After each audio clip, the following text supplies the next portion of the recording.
ಪ್ರೆಗ್ನೆನ್ಸಿಯಲ್ಲಿ ಮೊಸರು ತಗೊಂಡ್ರೆ ಶೀತ ಆಗುತ್ತಾ? ಹಾಗಿದ್ರೆ ಖಂಡಿತವಾಗ್ಲೂ ಸ್ಕಿಪ್ ಮಾಡದೆ ಈ ವಿಡಿಯೋನ ನೋಡಿ. ಮೊಸರು ತಗೊಂಡಾಗ ಏನಾಗುತ್ತೆ, ಹೌದು ಕೂಲಿಂಗ್ ಆಗುತ್ತೆ, ತಣ್ಣಗಾಗುತ್ತೆ. ಸೊ ಅದರಿಂದ ಹಿರಿಯರು ಏನ್ ಹೇಳ್ತಾರೆ, ಪ್ರೆಗ್ನೆನ್ಸಿ ಇದ್ದಾಗ ಅಥವಾ ಮಕ್ಕಳಿಗೆ ಅಥವಾ ಪ್ರೆಗ್ನೆನ್ಸಿ ಡೆಲಿವರಿ ಆದ್ಮೇಲೆ ಏನ್ ಹೇಳ್ತಾರೆ, ಮೊಸರು ತಗೋಬೇಡ, ತಿನ್ಬೇಡ, ಶೀತ ಆಗುತ್ತೆ, ಕೆಮ್ಮಾಗುತ್ತೆ, ಜ್ವರ ಬರುತ್ತೆ ಅಂತ. ಬಟ್ ಶೀತ ಕೆಮ್ಮು ಆಗೋದು ಬೇರೆಯವರಿಂದ ಹೊರತು ಅಥವಾ ವೈರಸ್ ಇಂದ, ಬ್ಯಾಕ್ಟೀರಿಯಲ್ ಇನ್ಫೆಕ್ಷನ್ ಇಂದ ಬಿಟ್ರೆ ಮೊಸರಿಂದ ಶೀತ ಆಗುತ್ತೆ ಅನ್ನೋದು ಒಂದು ಮಿಕ್ಸ್ ಅಷ್ಟೇ, ನಿಮ್ದ ಮಿಸ್ಕನ್ಸೆಪ್ಷನ್. ಅದು ಶೀತ ಮೊಸರಿಂದ ಆಗಲ್ಲ.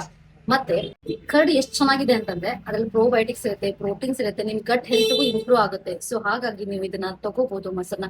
ಹೌದು, ಒಬ್ಬೊಬ್ಬರಿಗೆ ಅದು ಮೊಸರಿಂದ ಏನಿರುತ್ತೆ ಅಲರ್ಜಿ ಇರುತ್ತೆ. ಸೊ ಅವ್ರಿಗೆ ಬಿಟ್ರೆ ಇನ್ನು ಉಳಿದವರು ಮೊಸರನ್ನ ಖಂಡಿತವಾಗ್ಲೂ ತಗೋಬಹುದು. ಅದ್ರಲ್ಲಿ ಪ್ರೋಟೀನ್ಸ್ ಇರುತ್ತೆ, ನಿಮ್ಗೆ ರಿಚ್ ಪ್ರೋಟೀನ್ ಸಿಗುತ್ತೆ. ಸೊ ಹಾಗಾಗಿ ನೀವು ಮೊಸರನ್ನ ಸೇವಿಸಬಹುದು ಪ್ರೆಗ್ನೆನ್ಸಿಯಲ್ಲಿ ಇದ್ದಾಗ. ಇದರಿಂದ ನಿಮ್ಗೆ ಯಾವುದೇ ಶೀತ ಆಗಲ್ಲ. ಎಲ್ಲರೂ ಮೊಸರನ್ನ ತಗೊಳ್ಳಿ.